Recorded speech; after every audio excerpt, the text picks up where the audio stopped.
Hello दोस्तों, Radhe Radhe. Welcome back to my new blog. कैसे हैं आप? आई होप अच्छे होंगे। बताइए आप लोग क्या कर रहे हैं? आप लोगों की पढ़ाई अच्छी चल रही है कि नहीं चल रही है? बताइए। हमारी पढ़ाई तो चल रही है। और क्या हो रहा है? सुबह कितने सारे काम होते हैं ना हम लोगों को कि टाइम ही नहीं मिलता। कब कैसे बात करनी है, कब कहाँ जाना है। बस जितनी जल्दी हो सके बस अपने पे काम करते रहो। जिद और जुनून दोनों होने चाहिए, तभी तो पढ़ने में मन लगेगा ना। जिद ये है मुझे नौकरी लेनी है, जुनून ये है कि हमको पढ़ना है तो पढ़ना है, टाइम निकालना है। इसलिए अपना भरपूर समय दो, भरपूर ताकत लगा दो। जी तोड़ मेहनत करनी है। जब हम अपनी मेहनत भरपूर करेंगे तभी तो जिद और जुनून दोनों आएंगे साथ में, है ना? सही यही तो है। लोग चाहते ही नहीं कि हम लोग ये सब करें। अपने पे भरोसा करते रहो, दूसरे पे भरोसा करना ही नहीं। किसी की बातों में नहीं आना है।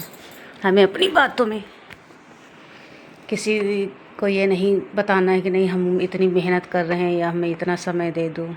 हमें जो समय मिल रहा है, जैसे समय मिल रहा है वैसे ही पढ़ाई करते रहेंगे। बताइए आप लोग कैसे हैं? मेरी पढ़ाई चल रही है, बस थोड़ा कहीं न कहीं दिक्कत हो जाती है। और काम है वो तो लगे रहेंगे। अपनी पढ़ाई करनी है। अब तो यूपी टेट का भी आ गया है तो वो तो करना पड़ेगा। तो उसका भी फॉर्म फिल करने वाले हैं किसी दिन जाके, या जाएंगे या किसी से बोल देंगे तो कोई करवा देगा जाके। कोई ज़रूरी नहीं कि हम ही जाएं। हमारे यहाँ बच्चे हमारे बड़े हो गए हैं, अब तो वो भी कर देते हैं। और देखिए, हम लोग किसी के बहकावे में ना आए। ये होता है ना, किसी की बातों में आ गए तो अपना ये है ना कि लगता है कि अरे ये लोग इतनी बातें कहते हैं। मगर हम लोग धैर्य से काम लेंगे ना तो अपना काम चलता रहेगा। जिद में कोई भी काम अच्छा नहीं होता है, सभी लोग जानते हैं। लेकिन पढ़ाई की जिद बहुत अच्छी होती है। अगर हमने जिद कर ली है, पढ़ना है तो पढ़ना है, नौकरी लेनी है तो लेनी ही होगी। ये किसी को बताने की ज़रूरत नहीं पड़ती बार बार। और ये भी होता है ना कि सामने वाले को चाहे जितना अपने अच्छे बताओ या उसको अच्छा ही नहीं लगेगा, कितना भी हम लोग सोच लें। इतनी मेहनत करते हैं, साथ में बैठो बातें करो, उनको लगता है हर समय हमसे बातें करें, हमारे पास टाइम स्पेंड करें। लेकिन उनको ये नहीं लगता कि हम लोग अपने लिए अगर जो समय निकाल रहे हैं उनको कितनी दिक्कत हो रही है। बातें करना फिजूल, यहाँ वहाँ की बातें करते रहो, टाइम वेस्ट होता है। तो बहुत सारे लोग तो इसी से आजकल रूठ जाते हैं। आपके यहाँ भी होता है क्या? हमारे यहाँ तो ये बहुत हो रहा है। कोई न कोई हमसे रुष्ट हो ही जा रहा है। क्या करें? अपनी पढ़ाई को टाइम नहीं देंगे तो कैसे क्लियर कर पाएंगे? और मेरे लिए तो लास्ट है, क्योंकि इसके बाद अब मुझे इस पे मेहनत नहीं करनी, किसी और चीज़ के लिए मेहनत करनी पड़ेगी। क्योंकि अब मेरी 40+ हो गई। अब इस एज में हम आते नहीं है ना आगे किसी फॉर्म फिल करने के। यूपी टेट भले कर लें, अगर उसमें भी कोई एज लिमिट कर दी आगे सुपर टेट वगैरह में तो मेरे लिए दिक्कत हो जाएगी। मगर यूपी टेट करना पड़ेगा। बाई चांस कहीं मांग दिया तो फिर वो हमारे पास होना चाहिए ना। लेकिन मेन फोकस तो यही रहेगा, तो इसी पे फोकस करते रहेंगे। आज 14 तारीख हो गई है, थोड़े दिन की बात है। मेहनत करते रहेंगे तो सफलता मिलेगी। कितनी भी जल्दी करो, कितना भी प्रयास करो, कहीं ना कुछ छूट जाए, कहीं कुछ छूट जाए, ये होता रहता है ना। अपना समय निकाल के हर किसी के पास बैठो, या नहीं बैठ रहे हैं तो भी दिक्कत है। खाना बनाओ, अपना खाओ, जितनी ज़रूरत हो उतना टाइम किसी को दो। नहीं ज़रूरत है, कोई ज़रूरत नहीं।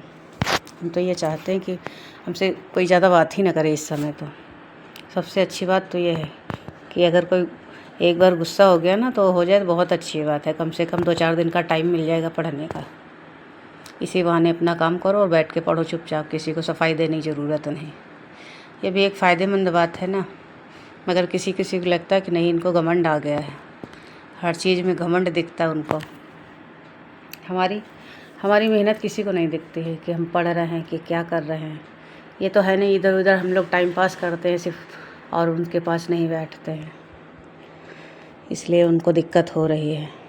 हम तो ऐसा भी हो रहा है इस समय कि बच्चों को भी विशेष टाइम नहीं दे पा रहे, जितनी ज़रूरत है उतना ही टाइम देते हैं।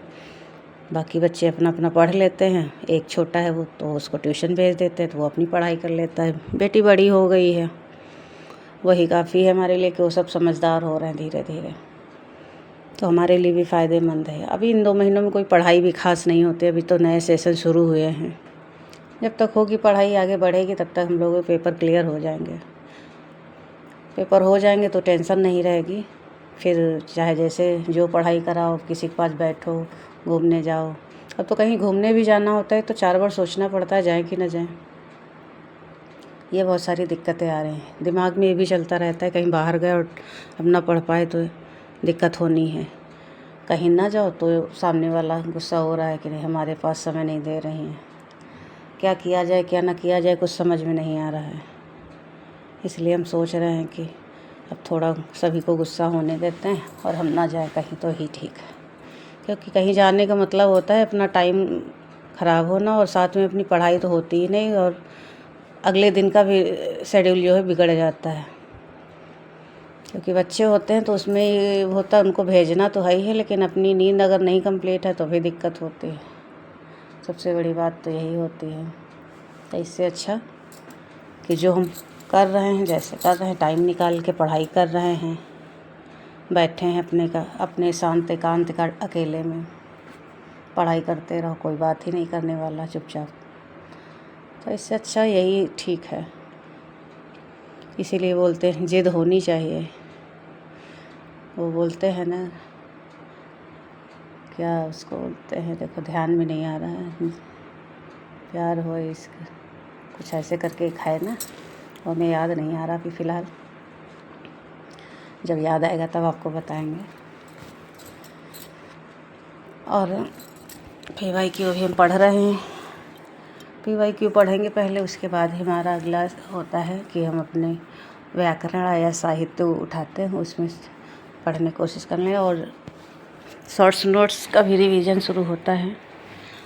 शॉर्ट्स नोट्स जो बना रहे हैं और बीच बीच में जो चीज़ें होती हैं जो नहीं समझ में आती उनको और एक्स्ट्रा में लिखना है। शॉर्ट्स बनाने से एक फ़ायदा ये रहता है कि अपना बना लिया, उसके बाद उसको रिवीजन कर लेते हैं। अगर सुबह मिल गया टाइम तो अच्छी बात है, नहीं मिला टाइम तो जो पढ़ने का टाइम होता है उसी टाइम में पहले एक बार उसका रिवीजन कर लो, उसके बाद अगली चीज़ देख लो। तो उसमें एक फ़ायदा रहता है, अपना पीछे का रिवाइज होता जाता, आगे का हम लोग देखते जाते हैं। तो सबसे अच्छी बातें यही होती हैं कि अपना टाइम इसी में जाएगा। अगर हम लोग सिर्फ आगे आगे बढ़ते जाएंगे और पीछे का नहीं पढ़ेंगे ना, तो आगे तो ठीक है, पीछे का हम लोग भूलने लगते हैं, क्योंकि हम लोगों की मेमोरी इतनी अच्छी अब रह नहीं गई, क्योंकि टाइम ओवर हो जाता है ना, तो इसलिए उसको बार बार पढ़ना होता है। इसलिए हम सोच रहे थे कि जो रिवीजन है तो करते रहो साथ साथ। अगले दिन के लिए ना ये सोचो नहीं हम इतने टाइम में ये पढ़ लेंगे, 1 घंटे टाइम सुबह निकाल के रिवीजन कर लेंगे। मेरे पास तो भाई टाइम नहीं रहता है, हमने बता ही रखा है, बहुत सारी समस्याएं हो जाती सुबह सुबह, बहुत सारे काम हो जाते हैं, सबको होते हैं, मगर मेरी पढ़ाई सुबह नहीं हो पाती, क्योंकि सुबह कितनी भी जल्दी उठे हमसे काम होता नहीं, क्योंकि दिक्कत होती ही होती थोड़ी बहुत। तो इसलिए सोच रहे हैं कि अपना जितनी जल्दी हो सके बस किचन का काम ख़त्म होने के बाद तुरंत अपनी पढ़ाई पे बैठ जाओ। तो 11:30 के समथिंग तुम बैठ ही जाते। किसी के दिन ये हो जाता है कि कभी कभी 11 बजे भी टाइम मिल जाता है, जल्दी काम ख़त्म हो जाता है, और कभी कभी इतने कोई ना कोई आ जाता है तो कहो 12 भी बज जाए। इसलिए लगता है कि चलो जो पढ़ाई कर रहे हैं उसी में खुश रहो, फालतू की बातों में दिमाग लगाओगे तो जो पढ़ाई होती है वो भी दिक्कत करने लगेगी। चलिए बताइएगा आपका ज़िद और जुनून कहाँ तक है। फिर मिलते हैं नए ब्लॉग के साथ। आप लोग कमेंट करिएगा और बताइएगा कैसी लग रही है हमारी वीडियोज़। अच्छी हैं तो प्लीज़ लाइक करिएगा, सब्सक्राइब करिएगा, शेयर भी करिएगा। Thank you. राधे राधे।